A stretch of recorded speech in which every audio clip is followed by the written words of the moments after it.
April 16th, 2013. Saying goodbye to Katie. I met Katie at a climbing gym in Boulder. From across the room, I was captured by her beauty and walked straight over to say hello. She was new in town, and because we were both there on our bikes, I invited her to ride with me to get hamburgers. On the way, I took her past my house so that I could fix her squeaky chain and misaligned derailleur. She later said how much she liked that. Over dinner that night, I told her about my bike journey. The idea to bike around the world was still fresh, and I was a year away from leaving, but the idea inspired me. Since the beginning, this journey has been part of our relationship. The past 2 months have been fun and romantic as we've bicycled 1,600 miles across Europe, a great accomplishment that I feel has brought us closer than we ever have been. But I also am not ready to stop, nor does Katie want me to.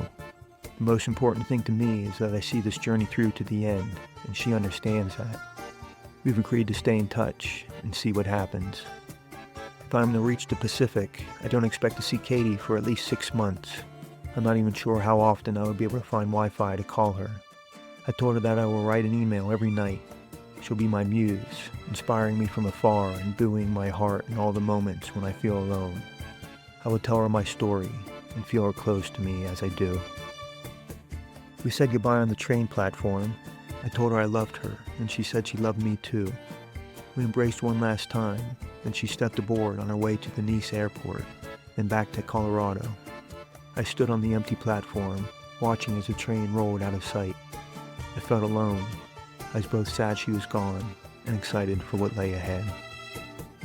By the afternoon, I had taken the train back to the furthest place I had bicycled. From there, I turned inland, leaving the Mediterranean coast behind to climb towards the distant snow-capped peaks. The towns on the coast were nice, but I'm glad to be away from them. Only a half day into the mountains, and my surroundings are quieter and less populated, with many more places to camp.